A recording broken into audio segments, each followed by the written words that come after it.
straight from the mayor's mouth, with Matthew Dickerson from Dubbo Regional Council. Hello Matthew, another week of interesting mayoral information, and let's kick off first of all with a very important one.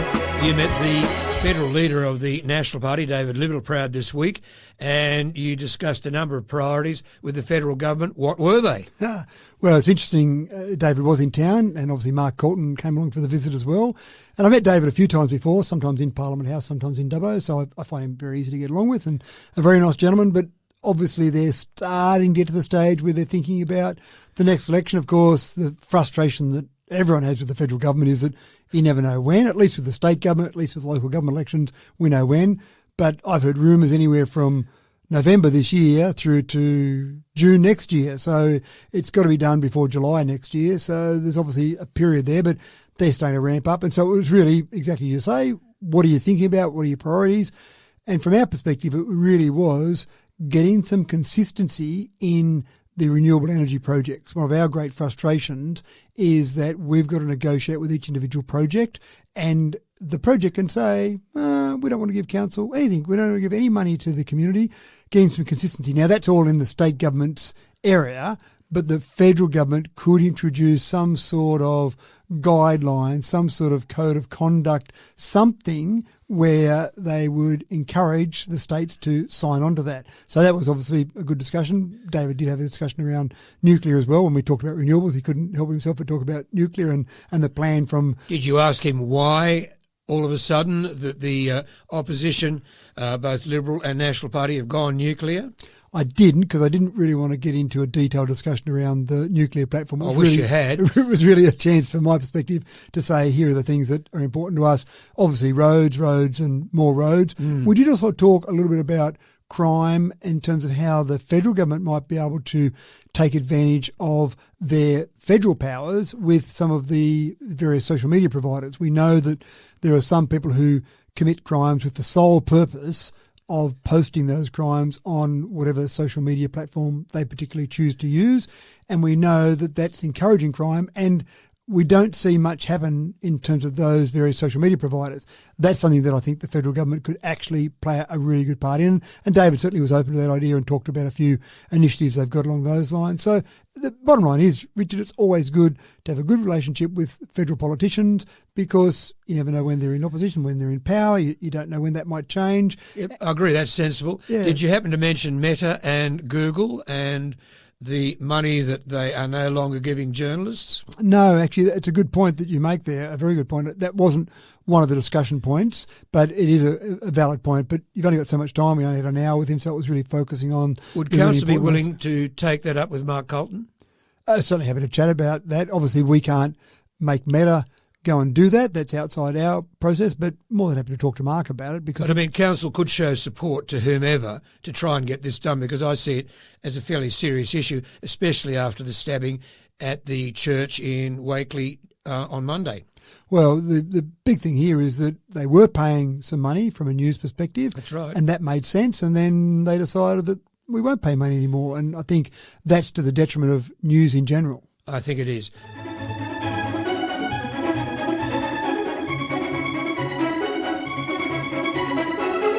You met with the Honourable Tara Moriarty, MLC, Minister for Agriculture and Minister for Regional New South Wales and Minister for Western New South Wales in the state government. What were the discussions there?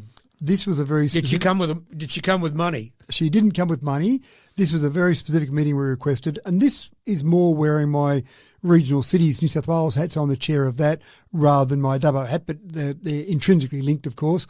This was in relation to fire ants, so the red imported fire ants, RIFA, R-I-F-A is what they're often called. Now, they have been found in Brisbane City Council, they've been found in Queensland, but they've started to make their way down south. Now, I didn't realise how big a problem this was until I started researching it, and the cost of fire ants in terms of life, cost of fire ants in terms of equipment. They seem to be able to chew through everything and anything in their way. So we want to take some pretty severe eradication measures, and this was really to say, let's see how we can do that. Now, you're probably aware already that they found a fire ant nest in Mawillumbah. Yes, indeed, and that worried me. Yeah, in November. Not far from my hometown of Lismore. That's right, November 2023. So that was a problem. Now, the state government feels like they've gotten that one under control, but they're still getting down around Tweed. And this was really to say, we know this is a bigger issue. It's a federal issue. The state government participates in it severely in terms of the dollars they throw in towards this. But it was really about making sure that the state government was working in with councils, because councils often can be on the ground and can help with things. So, for example, Tweed, we had the Mayor of Tweed Shire on this call as well, on this video call, and the Mayor talked about the fact there are some people in Tweed who don't like the idea of chemicals being used. So you say, well, we don't want to use chemicals. Happy for those fire ants to go and start basically moving further down south. So you really want the local council on board to have some of those conversations with people at a local level to make sure that everyone realises the importance of this. The cost affected with this, they're talking about, Brisbane Council actually submitted some information to the Australian Parliamentary Inquiry, and they said the cost of fire ants can be, getting out of control, can be in the order of $1.25 billion a year.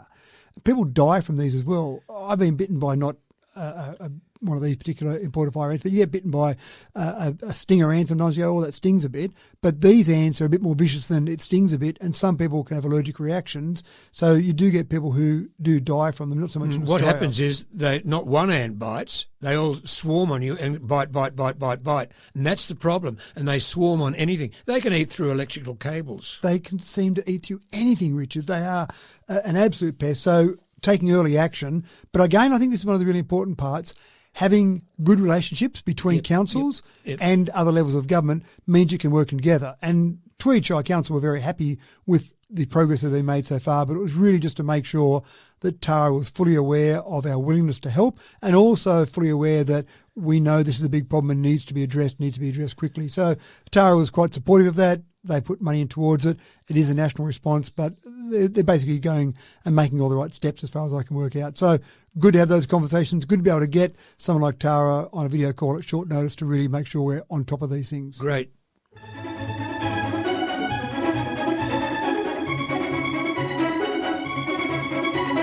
The medical situation in regional New South Wales, in fact in regional Australia, is getting slightly better. And the reason for that, I believe, is because of the medical schools that are turning up at universities such as the University of New England, Charles Sturt University, etc. Now, you met with the Murray-Darling Medical School Network and you were evaluating the success of this regional directive as far as doctor training is concerned. What happened? Well, go back a few steps there. It was early 2000s, it might have even been 2000, when the University of Sydney School of Rural Health opened here in Dubbo, and it opened in other sites as well. I think Lismore, you've got your hometown. I think there's some training that happens there. And years 3 and 4, so Sydney Uni changed their medical program. Back when I was there, I had friends of mine that were doing med, and it was a degree you could do straight out of school.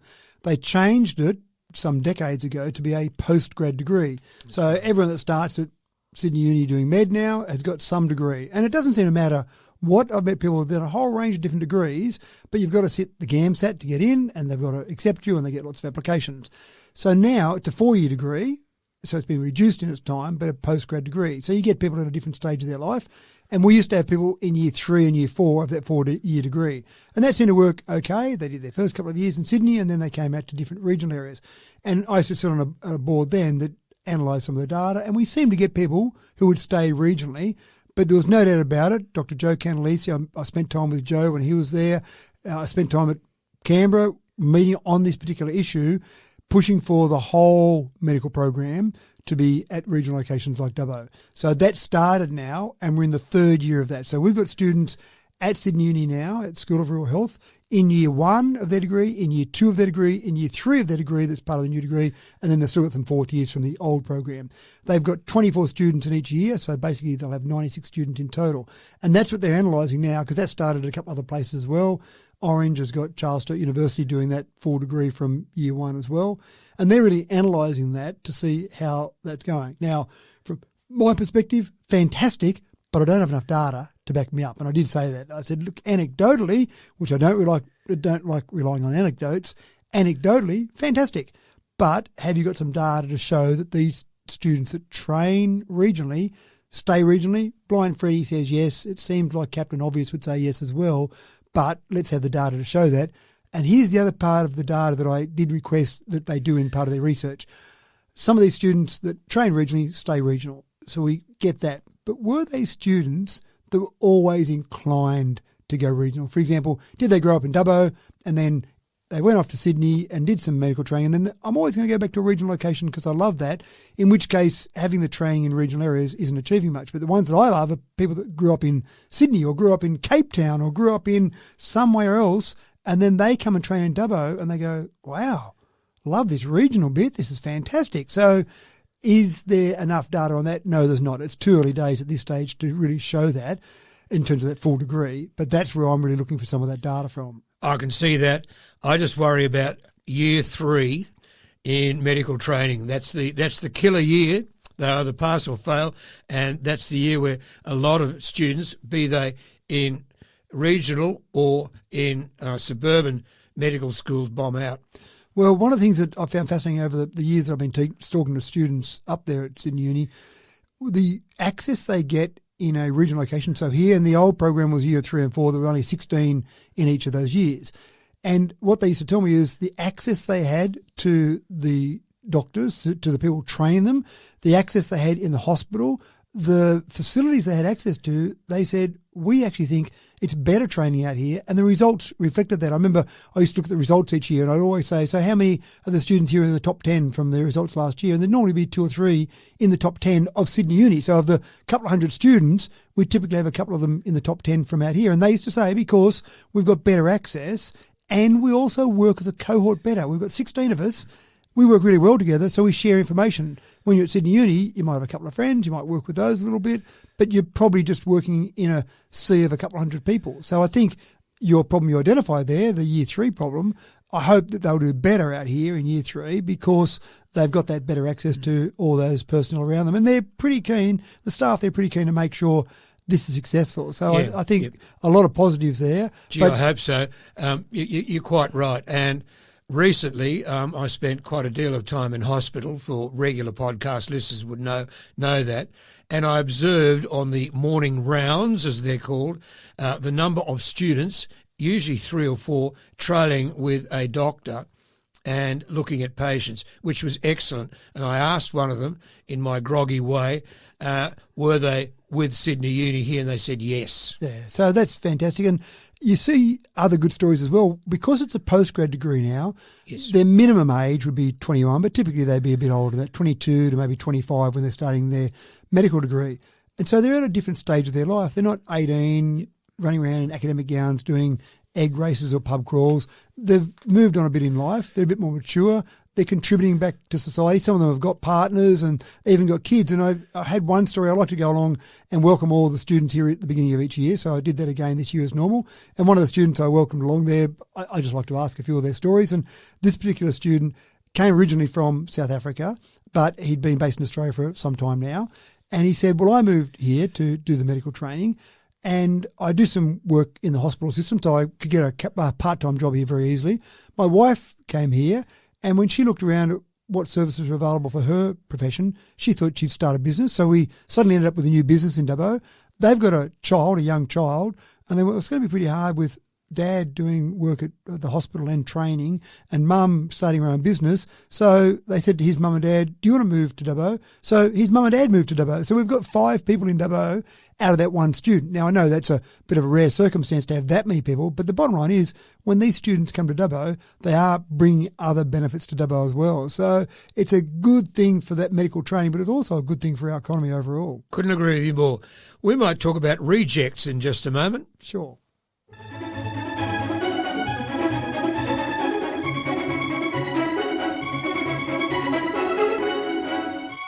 The 385th, I find this figure, fantastic reject shop opened in Wellington. I didn't realise there were so many. Unbelievable. But it's good for Wellington. Well, let's clarify that. It's not the 385th reject shop in Wellington. No, sorry. Yeah, it's the 385th reject shop, and it was that particular one in Wellington. That's right. There's 385 in Australia, and this was the 385th. Unbelievable, the number. It'd be hard to find that many in Wellington, but True. This is a really important thing, I thought. So a new business opening in Wellington, fantastic. Some people have commented to me over the last few years since I've been back on council that they drive down the main street of Wellington and it looks a bit tired. It could do a bit of an uplift. It could do with some more shops, some more businesses. Some look a bit sad there, and some of the shops that haven't been used for some time look a bit sad. Now, council can't flick a switch and fix all that. We can't make landlords go and put a coat of paint on their shop, for example. What we can do is try and help the economy and help give confidence in a community for businesses and landlords to come along and invest in Wellington. And this is a classic example. In speaking to some of the staff from the reject shop, and I'm talking about the staff from head office type staff, not the local staff there, the confidence that they look at numbers before they open somewhere, and they've got a whole range of figures, I'm sure, that they've got to tick to make sure that it's going to be a successful shop. But the confidence they have in Wellington and the gradual increase they've seen in some of the numbers from Wellington, there's no doubt about it in my mind that the renewable energy zone around Wellington is helping shops like the reject shop have confidence enough. Now, I did actually mention that to these particular staff members. I said, so did you look at the fact that this is a renewable energy zone here? Was that an important part of it? And they said, well, not specifically. We just look at numbers. We have a whole bunch of number crunching we do before we open somewhere. And the numbers were stronger in Wellington. They've been getting stronger in Wellington. So it was at the right time that we said, yes, we should now open a shop in Wellington. Now, businesses that have 385 shops around the nation don't just go and blindly open a shop and cross their fingers. They've got a whole bunch of analytics they do before they open somewhere. And they know, I reckon that the reject shop, and I didn't ask this question, but I reckon they would know within plus or minus 10% what the turnover of that business will be based on the analysis they do. So some people say to me, well, what good is this wind turbine or this solar farm outside Wellington? What good is that to me as a resident of Wellington?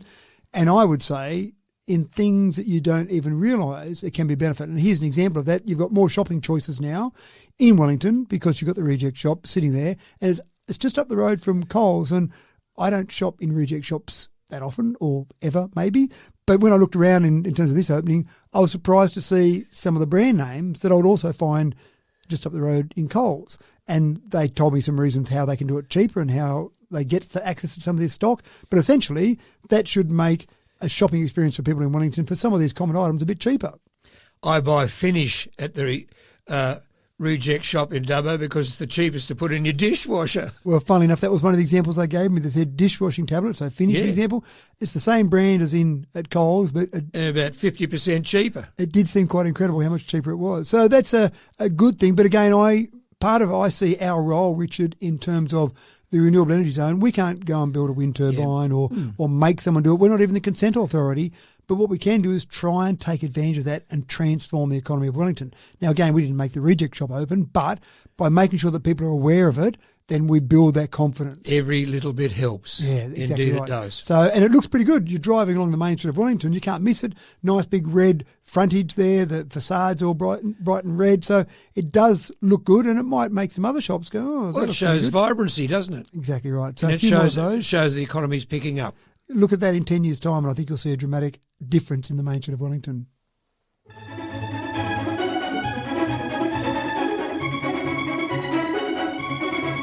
Very quickly, a council workshop on Thursday night. What sort of topics will be discussed?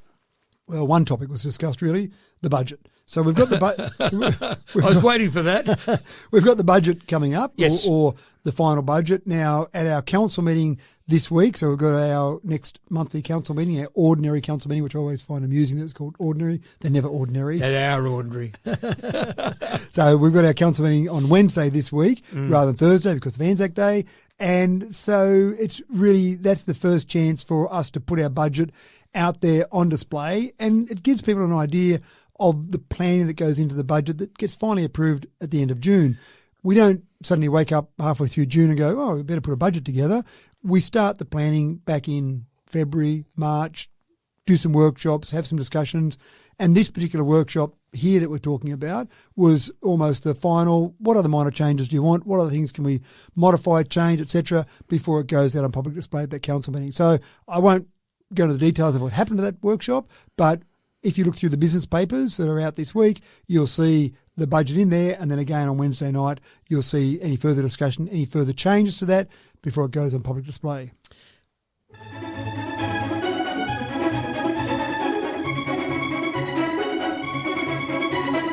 The Aussie FMX exhibition was on in Dubbo. I know a couple of young children who went along to that and had a wonderful time. Tell us more. They were really impressive guys, actually. The 3 young guys there. First of all, they were very smart in that they wouldn't let me ever go. I went along there early, jumped on one of the bikes and said, look, I used to race motorbikes as a kid, so can I have a crack? And they looked at me and looked at my age and looked at them and went, I think we better just let you have a sit on the motorbike without actually starting it up. But you see people, and I'm fascinated, when you see people doing things like backflips on a motorbike. Again, I used to race when I was a kid, and you'd get your bike sideways as you went over a jump and thought you were pretty clever.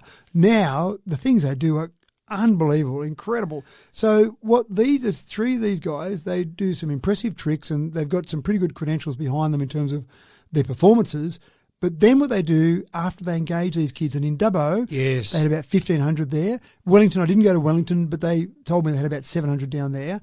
So they get the kids excited, engaged. They do some tricks, and who doesn't have their jaw on the ground watching some of these things they do on a motorbike?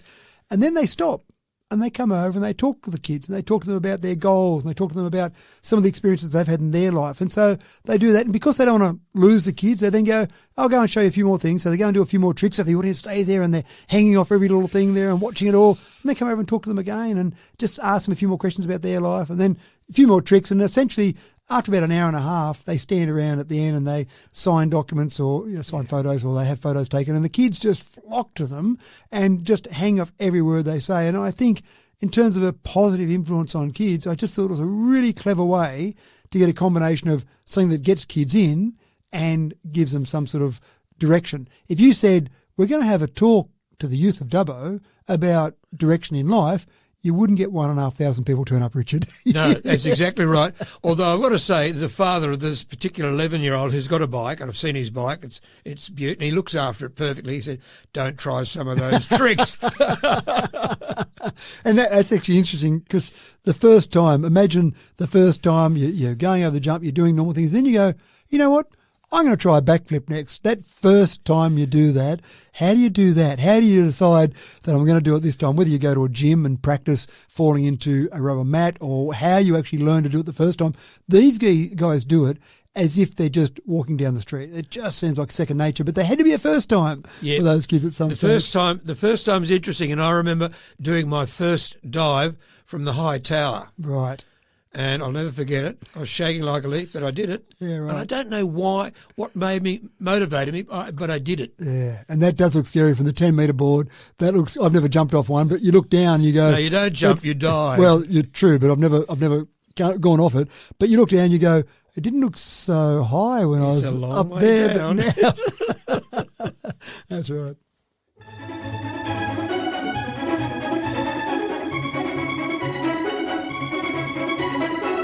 Something that's been done by Dubbo City Council years ago, and now Dubbo Regional Council, is welcoming new residents to the town. And I've always thought that this has been a great move by councils. And you are saying now, pardon me, you're saying now in a media release just recently that you're making it easier for people. Well, I think it does make it easier, but I do love the new resident nights, and I do remember the old Dubbo City Council days. We held them, and we're doing it again now with Dubbo Regional Council. So the next night is the 22nd of May. We're doing this one at the Dubbo Regional Theatre and Convention Centre in the foyer area there. And we do change them around. We do them at the old Dubbo Jail. We do them at the Lions Park where the Visitors Information Centre is. We've done the Western Plains Cultural Centre. The whole idea is when people come here, we want to make sure they're a part of our community. We want to have our arms wide open for them. So one of the ways we do make it easier, I think, is that we invite various other organisations along to be part of these nights. So, for example, a Rotary Club or a tennis club or touch footy clubs, various organisations, because when people move here, we want them to meet some new people. We want them to be comfortable. So they might come along and they go, oh, look, I play a bit of tennis. Oh, good. There's a tennis club there. What nights do you play tennis? Oh, great. Can I sign up now? Can I be a member of this? Or some of the service clubs or the various activities we've got around Dubbo, which there are lots of. And if I ever left Dubbo, which I can't see myself doing, but if ever I left Dubbo, I reckon I'd get to somewhere else. I'd find a Rotary club to join that. I'd find maybe a mountain bike club and I'd get involved in that. I'd find a couple of organisations that had similar interests to me, and straight away I'd have almost instant friends because you'd meet those people and get involved with some of those things. So I think that's really important, but the main thing here is an invitation. If you know someone out there that's moved to Dubbo, we say if you've moved to Dubbo in the last 6 months, because we have them every 6 months, but the reality is if you've moved to Dubbo recently, last year, last 2 years, and you haven't been to one of these nights, come along. If you have been to one of these nights, that's okay as well. We're not that strict on the criteria to say, oh, sir, you've been here and you've come to this once before. If you want to come along again, that's fine. The idea is for new residents just to be welcomed. And I love hearing some stories, and I do some little competitions on the night.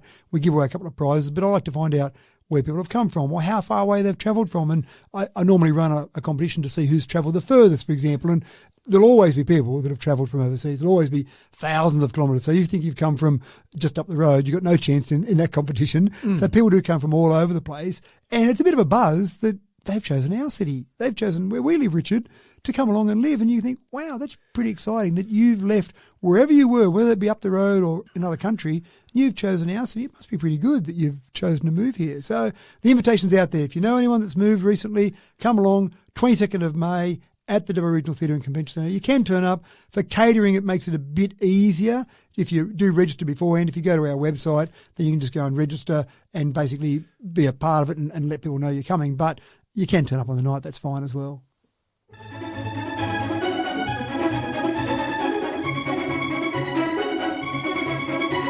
Michael Bell is going to address us on Anzac Day, and I don't know much about Michael Bell. You might like to tell us the story, please, Mr. Mayor. So we do have different guest speakers, if you like, at each Anzac Day. Obviously, Anzac Day is on the 25th, on Thursday the 25th, and there's two parts to that. There'll be a dawn service, obviously, and then the main ceremony. And I like to do a bit of a rough head count, Richard, when I stand there at the War Memorial and look around to see how many. And I think last year, and it's a pretty rough estimation, I kind of count a group of 100 and then just look at how many groups of 100 I can see around. And I reckon there were about 4,000, maybe 5,000 at the last one. It's unbelievable, the dawn service. I didn't go last year because I went to the dawn service in Sydney, because I happened to be in Sydney. That was packed out, of course, and it starts a little bit earlier than the Dubbo one. But the year before, I couldn't believe the number of people who were there.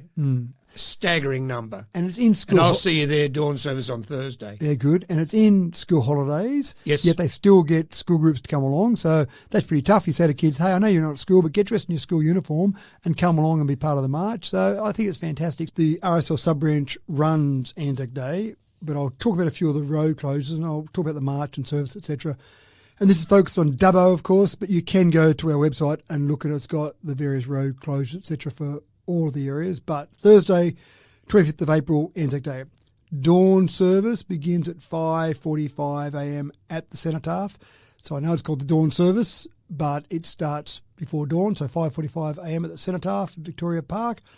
And the streets, Darling Street, between Talbragar and Windewarra Streets will be closed from 5am to 6:30am. And then the Anzac March will begin in Brisbane Street, just outside the Dubbo RSL Club. If you want to take part in the march, the RSL sub-branch would like you to gather there from 9:45am, and the march begins at 10am. The march then proceeds to the Cenotaph at Victoria Park, and the service starts at 10:30am. So road closures in Dubbo only. Brisbane Street between Windewarra Street and Sarisia Street. Windewarra Street between Darling and Brisbane Street. They'll both be closed from 9am to 10:45am. Windewarra Street between Brisbane and Macquarie Street. Macquarie Street between Windewarra and Talbragar Streets, closed from 10:15am to 11am. Talbragar Street between Macquarie and Memorial Drive, Macquarie Street and Memorial Drive, Victoria Park, we closed from 10:45am to 11:15am. Darling Street from Talbragar to Windewarra Street will be closed from 10:15am to 1pm. Wingewarra Street between Darling Street and Brisbane Street will be closed between 12 p.m. or 12 midday and 1 p.m. So if you've got a vehicle parked with any of those streets in those times, you won't be able to move them until they're open. So that's a quick rundown on that. Now, what I want to do was talk about Michael Bell, who's going to deliver an Anzac Day address.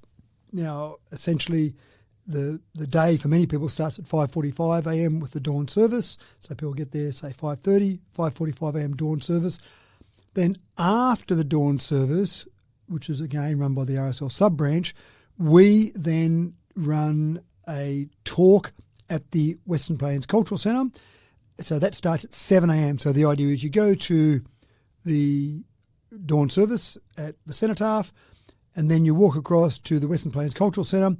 In the auditorium there, so starting at 7 a.m, we've got a talk, which I'll talk about in a moment, that runs from there. Many people then go to Mass, for example, and then go to the march, go to the service that starts at 10:30 a.m, and then, of course, go on and play two up. So it's a full day. It's a busy day for many people. But we've got Michael Bell, who's going to deliver an Anzac Day address. Now, Michael is an Aboriginal man. He's been the Indigenous Liaison Officer at the Australian War Memorial since 2016, and he focuses on recognition and contribution of Aboriginal and Torres Strait Island servicemen and women and their contributions to the military in terms of the military history of Australia. Now, I'm not sure if this is a topic that Michael will speak about, but I personally find it quite fascinating that we as a nation were happy to have Aboriginal people fight beside us in the Second World War. In the First World War, we were happy for Aboriginal people for us to say, please come and help protect this wonderful nation. And many Aboriginal people did go to war and help fight for this country. And I assume, not knowing exactly what Michael's going to speak about, but I assume based on the little part that I've told you about him, that that's a focus for Michael, talking about how Aboriginal and Torres Strait Island servicemen and women have contributed from a military perspective. But what I find fascinating, and maybe this is a slight blight on our history, but we can't change history, it is what it is, but we were happy to let Aboriginal people fight beside us, happy to have them enrolled in armed forces, but until the Commonwealth Electoral Act was amended in 1962 to allow all Aboriginal people the right to enrol and vote in federal elections, before then you weren't necessarily guaranteed as an Aboriginal person that you could vote in a federal election. So you couldn't vote, but happy to have us stand or have Aboriginal people stand beside us and fight for the country. Obviously, then in 1967, the referendum allowed Aboriginal people to be counted in the census. And once again, couldn't count Aboriginal people in the census, but happy to have Aboriginal people stand beside us and fight for this country that they couldn't vote in and couldn't be counted in as part of the census. But that is history. We've obviously moved a long way forward from that. It'll be interesting to see what Michael's got to say. But a big day for Anzac Day. And keep in mind that because of Anzac Day, we'd normally have our next ordinary council meeting on Thursday. But because of Anzac Day, we've moved that to Wednesday, one day before the normal meeting. And that'll be held in Wellington. But of course, it's still being streamed as well as all council meetings are.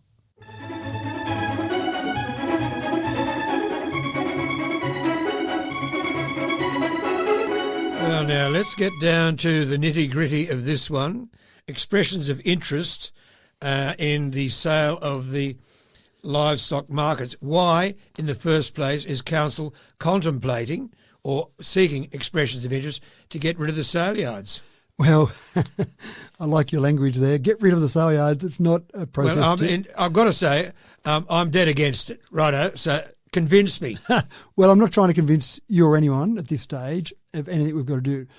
What we've found in our recent investigations is that we need to change the model of the sale yards. Now, it started in 1950, so it goes back a bit of history there, so 74 years of history. It was first owned by Talbragar Shire Council. After the amalgamation in 1980, Dubbo City Council. After the amalgamation in 2016, Dubbo Regional Council. In that time, things have changed a bit. WH&S rules have changed a lot. Animal welfare rules have changed a lot. Anti-competitive behaviour, ACCC, various laws have changed, and PPP, public-private partnership, the Office of Local Government is interested in how that operates. So when we look at that now, we've been investigating this for about a year, or probably more than a year now, with Office of Local Government and solicitors to see what the model is there and what we might need to do to change that to keep the Office of Local Government happy with the way we operate. So we said we're going to have to change the model. We've been talking to the agents along the way. There's a DWSA, Dubbo Stock and Station agents, that are aware that we're going to have to change something, but we don't know exactly what that looks like yet. But in doing the right thing by the overall community, we need to make sure that we actually do the best thing we possibly can. And is that council owning sale yards and running them, or should we lease them out to another company that specialises in that? Or should we sell the whole lot and say, why does Dubbo even own sale yards? So no decision's been made yet. And that's the thing I've got to stress. And I know you say, why are you going to get rid of it? It's not a matter of getting rid of it. What we want to do is we put out expressions of interest. Tell us how much you'd pay us for it. Tell us how you would run it if you leased it off us.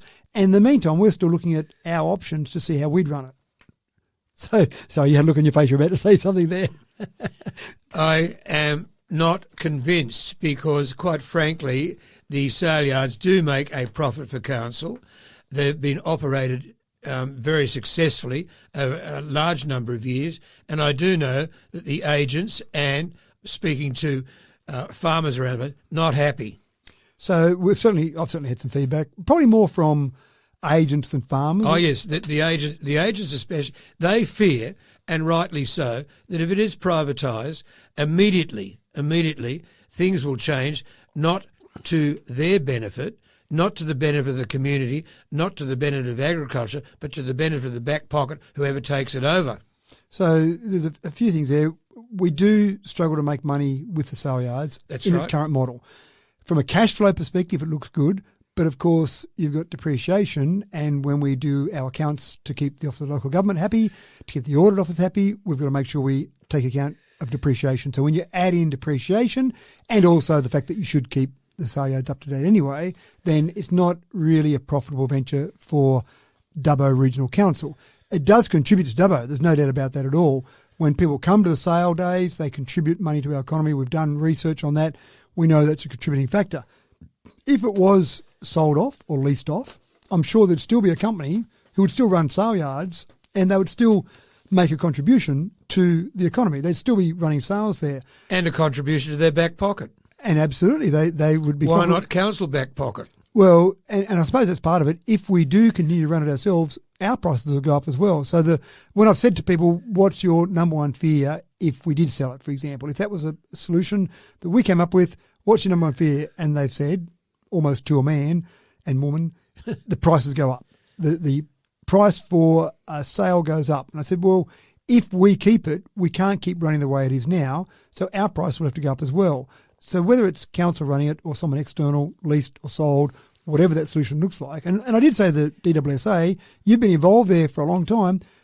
If I was the DWSA, I'd be putting in an EOI to lease it off council and then run it the way you want to run it and set your own prices there, or even potentially buy it. That's entirely an option. So just to make sure the record is straight here, we do have an EIO open at the moment for anyone, any organisation interested in the livestock market. It's not a tender. It's not a guaranteed. If it was a tender, it would be a guaranteed outcome. It's not a guaranteed outcome. It's an EOI. I understand that. You can put in an expression of interest to buy it and tell us how much, obviously. You can put in an EOI to lease it and tell us how much and what time frame you'd like and how you'd like that set up. So it's really a blank slate at the moment. And again, we're still continuing our investigations. The EOI opened on the 16th of April. It'll close on the 14th of May. So that's when those EOIs will close. We'll then look at that. We'll analyse all that against our own operating model internally, and then a decision will finally be made. I would guess probably July would be a time frame. A decision would be made by council as to what the future looks like. I mean, the expression of interest is really only about 5 weeks at best. Is that enough time, do you think, for organisations to get together and to put in a decent EOI and to look at the figures and to look at what needs to be done? I don't think it is. Well, the reason we started talking about it early, and we've been talking about this for a little while now, is so people had that in their mind. So if the first time they'd heard about it was today and it closed on the 14th of May, maybe not enough time. I take that point, but I don't know whether it's enough time. Anyway, we'll wait and see. You mightn't get anything. Well, if we don't get anything, then that makes the decision a bit easier. Then we will continue to run it. But I'm pretty confident. We've received phone calls already from different organisations, and I'm pretty confident that DWSA will put in some form of an expression of interest to lease, or I don't think to buy, but to lease it definitely. So I think for us to do the right job as councillors, we should be looking at the best thing for the overall community, including farmers, including agents, including the overall community. At the moment, the reality is the community is subsidising the running of the sale yards, and I don't think that's right. But is it right for council to keep running or an external body? We'll work that out. Whatever way it is, we need to change the model so it's not being subsidised by the community. Well, the community subsidised the library, the swimming pool and so on. Why not the sale yards? Well, only because some of those things are either compulsory under the Local Government Act or they're a service that we're doing to the community that's a common service across local government. Not many local governments have sale yards anymore. So we don't have to run that business. It's not a compulsory part of it. So I don't have a problem with us running businesses, but I do have a problem when the community is subsidising businesses being run. So that's essentially putting money that should be being paid by farmers in the fees they pay or agents. That's the community, that's mum and dads paying their rates, subsidising those businesses. And I don't think that's right. Same as the airport should pay for itself and any ongoing maintenance, etc. Same as childcare should pay for itself. I don't think it's fair for a small group to be subsidised by the greater community for these business units.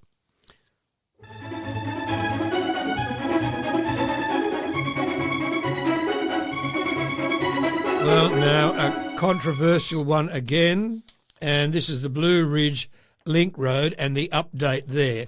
And looking at the map and so on, a number of people are going to be complaining about this wherever the road goes. And you might like to explain it to people exactly what's happening here, because I can see a monumental fight coming up from some residents, and with the way the Blue Ridge Road is being looked at the present time.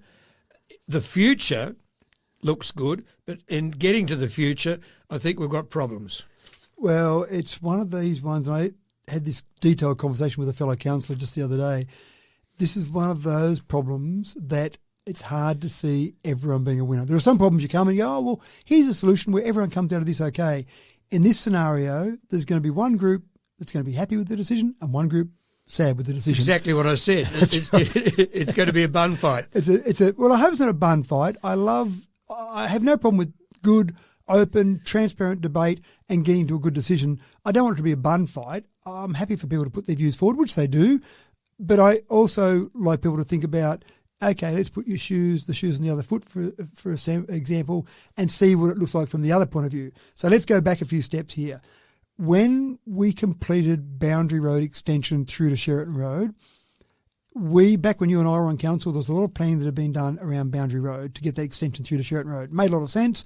And I remember one of our friends, Greg Matthews, was pushing to see when that Boundary Road extension could happen. He was very keen to see that particular part happen. Indeed, and I supported it too. A lot of forward planning going in to get that, and it made sense to link up and have two entrances to that school area there in Sheraton Road. Unfortunately, there seemed to have been, after the amalgamation, there seemed to have been a bit of a lack of forward planning, taking care of day-to-day things. Your bins were still being picked up on a day-to-day basis, but there wasn't that forward planning. What should have been happening while that Boundary Road work was being done is there should have been some forward planning on, once it opens up, what does that mean? Now, when we came along to council, we had to start that forward planning again. When the Boundary Road connection occurred, then Sheraton Road was getting more usage. There were more vehicles using Sheraton Road and using a part of Sheraton Road that was typically only used by some trucks from Macquarie. And so that road was in pretty poor condition and got chewed up even further with the additional traffic on it. So the schools in particular were complaining to us saying, what's happening here? And we said, well, the whole idea of this traffic is not to have the heavy vehicle traffic coming down Sheraton Road, but there just hasn't been the planning done. There hasn't been the forward work done. And this is all part of the southern distributor. We've got big picture plans to have a southern distributor around the outskirts of Keswick and South Lakes and join up through to Macquarie Street. So we had to basically get that going as quick as possible. But in the short term, we've got Sheraton Road with trucks going along there and lots of other vehicular traffic going along there chewing up Sheraton Road, not in great condition, and the school's there. Now, we've got our big picture solution, the Southern Distributor, which basically comes off the Mitchell Highway, feeds through an area of Blue Ridge that hasn't been constructed yet as a fairly major road, and then sweeps around, misses Sheraton Road altogether, takes the traffic down around the Southern Distributor and joins up to Old Dubbo Road / Macquarie Street. So fantastic. But we can't click our fingers and have that tomorrow. We need to plan for that. In the short term, so call that stage 2 if you like. In the short term, we want to get the trucks off Sheraton Road. And the solution that we've proposed at this stage is to take them through the first part of that distributor road I talked about, and then through Blue Ridge Estate into the intersection that's already there with Blue Ridge and the highway. That's stage 1. Stage 2, finish the road that then joins that directly up to the highway. Now, the part that people are unhappy about there is that these vehicles that are larger vehicles that have been going down Sheraton Road will now be going through Blue Ridge. So that's the part that you're hearing, and I'm hearing as well, where people won't be happy. People aren't happy. Yeah. Now, the problem we have is, at the moment, the school area, the schools, the people at the schools, the parents of people at the schools, the children aren't happy about these vehicles going along there, keeping in mind that it was never really designed long-term for large vehicles to go down that road. So if we leave them going down there and not put them through Blue Ridge, then the schools are staying unhappy and the Blue Ridge people are happy.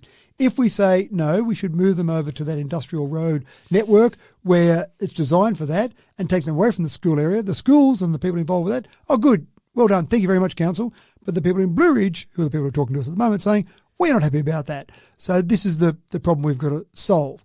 At the moment, the proposal from Council is that we do take that traffic through Blue Ridge, and it's probably going to be 18 months before we get to that point of vehicles going through Blue Ridge. And then the next stage, which is join that road, that Southern Distributor directly to the highway, it's probably another 18 months after that. So it's 3 years, say, before that's done. In 18 months' time, take it through Blue Ridge. So that traffic would go through Blue Ridge for maybe 18 months or thereabouts. So that's the problem we've got. Well, it is a problem, but I'm sure that as long as Council can give some sort of clue as to when the whole thing is finished, and you're saying 18 months plus 18 months, it's not a bad time frame, and I think people really should accept that. I can't agree with trucks going past the Christian School and St John's, and especially at 8:30 to 9, and especially 3:30 till 4.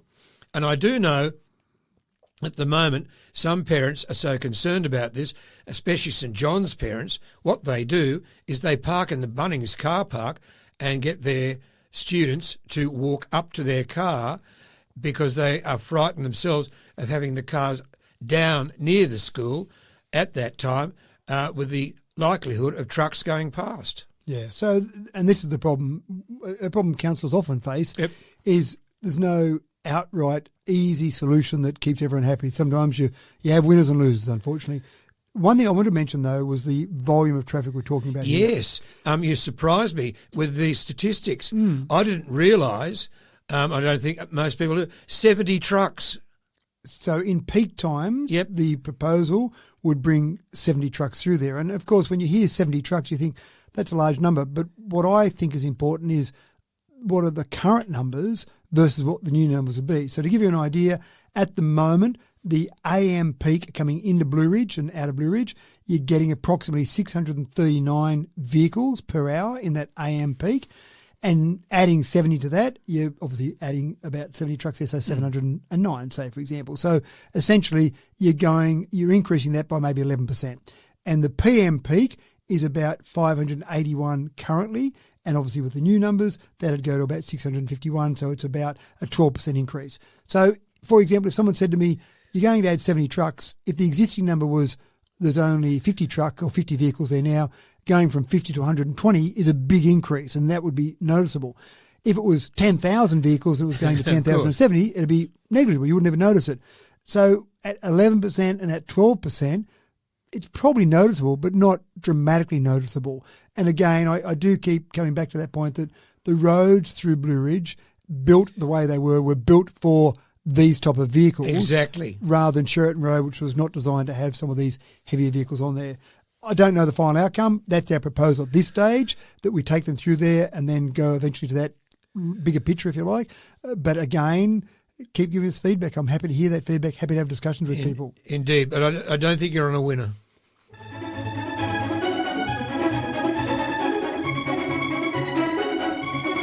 Well, speaking about winners a moment ago, and with Blue Ridge, people not happy in one area, people happy in another area, blah, blah, blah. Let's look on to something that I believe the council's shown great initiative, and we've made a bid for the second one-night stand. Triple J, ABC, we had it once. It was sensational. Will we get it again? Oh, it's a long shot, but I'm really pleased that council have had to go and put in an application. We did, and we actually did submit an EOA back in 2013, and we got it. I remember actually... It was terrific. I was in the car when I got a phone call from ABC, and they said, congratulations, and I went... okay, what for? And again, ABC, it didn't immediately say one night stand, it was just ABC. And then they said, you've got the one night stand. And I went, oh, fantastic. I know we put in for that. And it was always, there's so many choices they've got. They've got the nation to choose from. So when we got it in 2013, fantastic. We only had a short time to get organised for that event, because I remember one of the conversations we had was with a couple of the telcos, because we knew that the number of people that would be at the showground, we wouldn't be able to have mobile communications, because it would flood the network with the amount of capacity we had here. But it was such a short time frame, the telcos laughed at us when we said, can you bring in one of your mobile towers, one of your mobile phone towers? Because they do that at different events from time to time when there's a big crowd. They went, no, we need more time than you're giving us here. Why didn't you give us more notice? Well, we found out about it yesterday, so that's as much notice we can give. But there are about 18,000 people that came to that one-night stand there back in 2013. And I was there, you were there. It was absolutely packed. I didn't get down in the mosh pit, I must admit. I stayed more towards the back of it. No, I didn't either. But I did know the one complaint that we did get was people couldn't post their photos on whatever social media site was the site of the day. So they basically hadn't run the one-night stand for a number of years. And they've announced, ABC or Triple J has announced that they're going to do another one-night stand, whether it's a one-off one-night stand, whether they'll do it on an ongoing basis, whether it's a reaction to the fact that a lot of music festivals are struggling with being profitable, so some aren't running. Whatever it is, who cares? We've basically put in a bid for it. Now, again, you said, is it likely? We've had it in Dubbo before, so I'm in two minds. One says, they won't give it to us because we've had it before, but another mind says, well, hold on, they know it was incredibly successful. Indeed. It was the second most successful one-night stand ever. Dubbo, centrally located, easy to get to from Melbourne, Brisbane, etc., Adelaide, and they'll drive that far to come to these festivals, Sydney, of course, and 18,000 people is the record, second highest record, and something that I'm hoping council reminded the people one night stand of how successful it was. Gee, I hope we get it. Well, it would be fantastic to get it. Sensational. And when you look back at the other ones, we had, in the data that we'd collected, 60% of the people came from New South Wales to attend that event. Only 17% of those were from Dubbo, so obviously a big spread across the state. 6% came from Queensland, 5% came from Victoria. And I remember listening to the ABC, or I listen to Triple J. I don't normally listen to Triple J, but in the week or two leading up to that, I did actually listen to Triple J when I was in the car.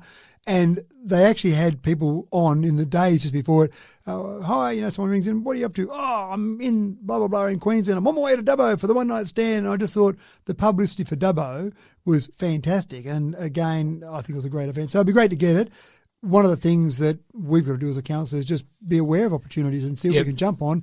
You're not going to get every single opportunity that pops up, but you keep putting your hand up. It's a bit like a sales process. You win some, you lose some. We'll put our hand up, and who knows, maybe some other music festival, if we don't get that, says, I hadn't thought about Dubbo. Maybe we should go and run some of our events in regional areas. I mean, the Stockroot Music Festival on Saturday afternoon, Saturday evening was fantastic. And just again, looking at those different events, maybe regional events could be reasonable in terms of their profitability.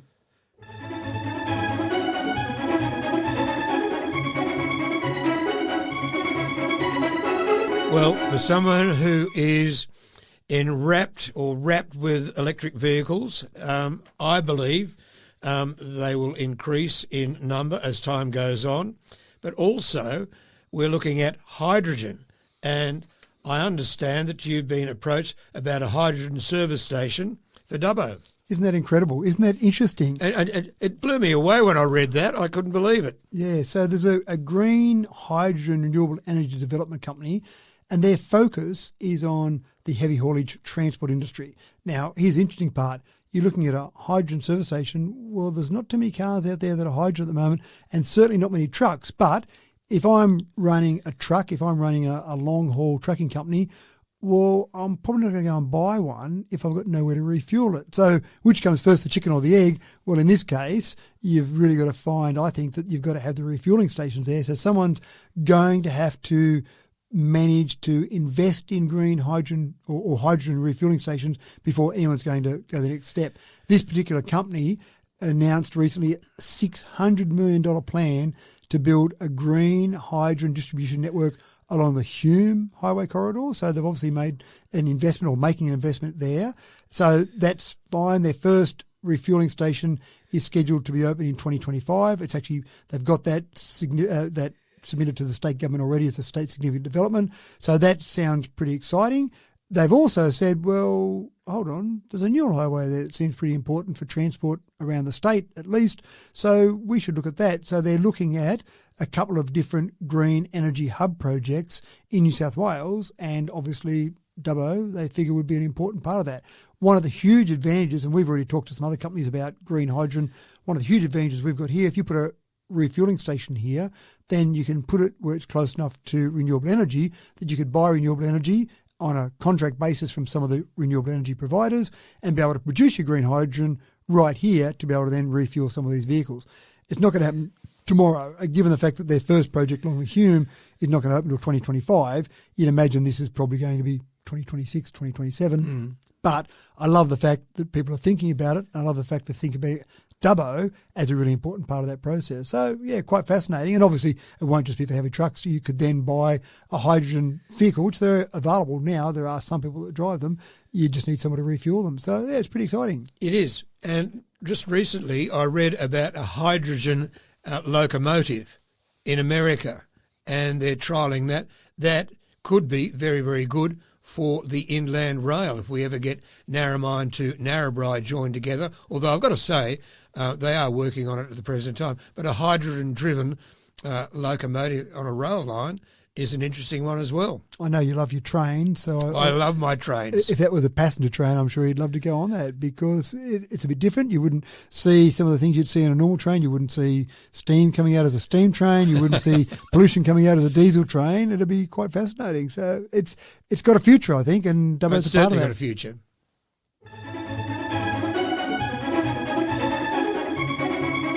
Well, it comes to that time of the podcast where I have to look away and try not to laugh because here comes the weekly mayoral limerick. Drum roll. Well, before I start the limerick, I just want to give a bit of background to it.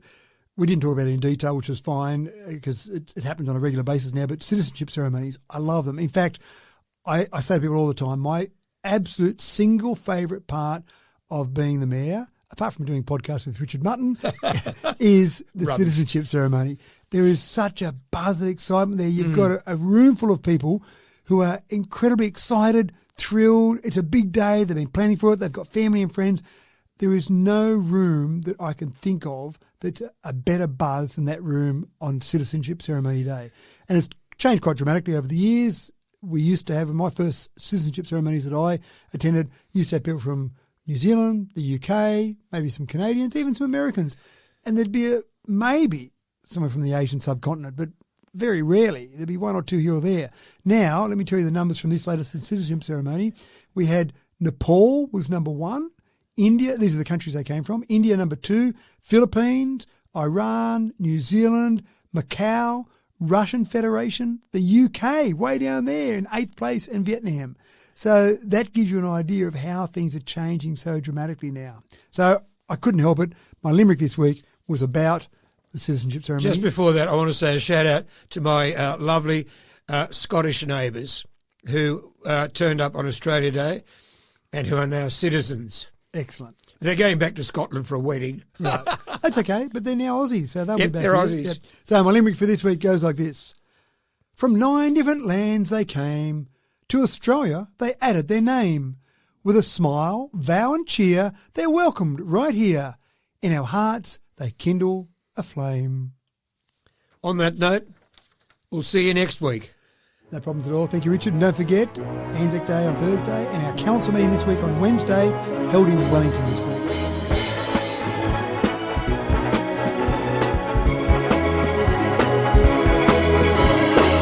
Straight from the mayor's mouth with Matthew Dickerson from Dubbo Regional Council.